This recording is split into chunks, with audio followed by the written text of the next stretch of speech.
तुमचे प्रश्न अण्णांची उत्तरे आमच्या कार्यक्रमाचा हा शेवटचा टप्पा आहे।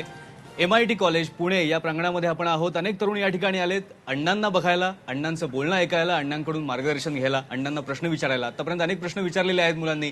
काही मोजके प्रश्न आता आपण घेणार आहोत कारण आपल्याकडे वेळ अगदी थोडा आहे। मी शेवटी जातो तिकडे। तुला एक प्रश्न विचारायचा। अण्णा, सुरुवातीलाच क्लिअर करतो की मला आपल्याबद्दल अतिशय आदर आहे आणि एक प्रश्न विचारतो की जर समजा सगळ्या राजकीय पक्षांनी असं ठरवलं की खरंच राजकारण चालवताना किंवा शासन चालवताना ज्या अडचणी येतात त्या कळण्यासाठी अण्णांना लोकसभेवर किंवा राज्यसभेवर बिनविरोध पाठवायचं तर आपली भूमिका काय राहील? मला कोणी जर असं बिनविरोध पाठवायचं ठरवलं तर मी आज तरी जाणार नाही, कारण आज मी जे काम करतो ते उद्या खासदार, आमदार, मंत्री होऊनही करू शकणार नाही आज। पण मी स्वप्न पाहतोय तुमच्यासारख्या तरुणाने आता राजकारणात गेलं पाहिजे, चारित्र्य निर्माण करा, आपले आचार विचार शुद्ध ठेवा, जीवन निष्कलंक ठेवा, दिव्यासारखं जळत राहा समाजासाठी आणि मग तुम्ही राजकारणात जा, लोक तुम्हाला निवडून देतील। आणि असे तरुण ज्यावेळेला राजकारणात जातील त्यावेळेला सडलेलं कुजलेलं राजकारण आपोआप दूर होईल। ते मी स्वप्न पाहतोय। मी जाणार नाही आणि गेलो आणि इलेक्शनला उभं राहिलो तर माझं डिपॉझिट सुद्धा जप्त होईल। बरोबर। एक शेवटचा प्रश्न आपण इकडनं घेऊया। तुमचं मी स्वप्न पाहतोय। राष्ट्रपतींची निवड संसदेचे सदस्य करतात, मग ही मते सामान्य जनतेमधून का नाही घेतली जाऊ शकत? राष्ट्रपती, राज्यपाल, त्याचं कारण आहे की आम्ही जागे नाही ना, म्हणून ते होत नाही। जर जनता उभी झाली, आता यांनी हा जो प्रश्न केला होता की उद्या सगळ्या लोकांनी ठरवलं की बिल नाही पास करायचं, सगळ्या राजकारण्यांनी जरी ठरवलं बिल नाही पास करायचं, पण देशातले जे तरुण उभा झाला ना त्यांनी ठरवलं तर कोणाची हिंमत नाही नाकारण्याची, फक्त तरुणांनी ठरवलं। ही शक्ती खूप मोठी शक्ती। बरोबर आहे, बरोबर। एकच शेवटचा प्रश्न आता घेऊया, एकच। बरं, इकडचा घेऊया, इकडचा। अण्णा, हा लढा आता देशव्यापी करण्यासाठी आहे, आंदोलन पुढे नेण्यासाठी काय काय भूमिका आहे आपली? आता आमचे देशभर दौरे सुरू होतात सगळीकडे। आता आसामची सभा एवढी मोठी, आसाम 1,00,000 लोक येतात आसामच्या सभेला।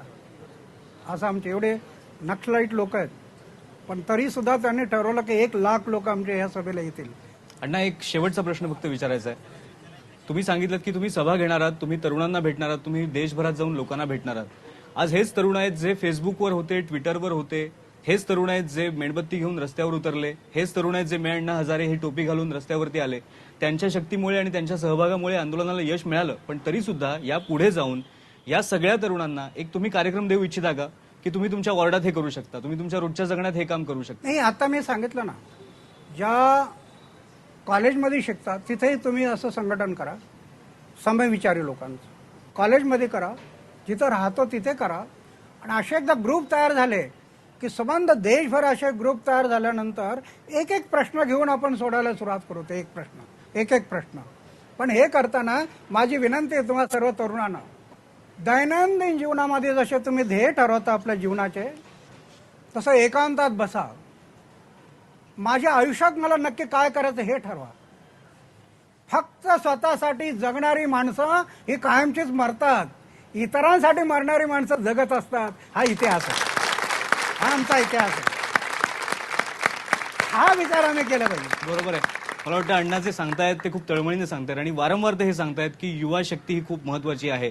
आज त्यांनी एवढं मोठं आंदोलन उभारलं, दिल्लीमध्ये गेले, जंतर मंतरच्या ठिकाणी जाऊन उपोषण केलं, सरकारला हादरवलं, पण तरीही ते विनयाने म्हणतायत की देशभरातली युवा शक्ती जेव्हा जागी झाली म्हणून सरकार हललं। आणि आता या पुढे जाऊन युवा शक्तीने अण्णांचा विश्वास तर संपादन केलाय, पण या पुढे जाऊन आता या युवा शक्तीने आणखी लढ्यात सहभागी व्हावं, प्रत्यक्ष सहभागी व्हावं। समविचारी लोकांनी आपला ग्रुप तयार करावा आणि त्या ग्रुपतर्फे आपल्या वॉर्डात असेल, आपल्या कॉलेजमध्ये असेल, एक लढा हा उभारावा, तो सुद्धा आपला प्रपंच सांभाळून। एक महत्वाचा संदेश आज अण्णांनी दिलाय। आज या कार्यक्रमात आज आपण इथेच थांबूया। सर्व तरुणांचेही आभार आणि अर्थातच अण्णा तुमचेही आभार, तुम्ही या कार्यक्रमात आलात त्याबद्दल।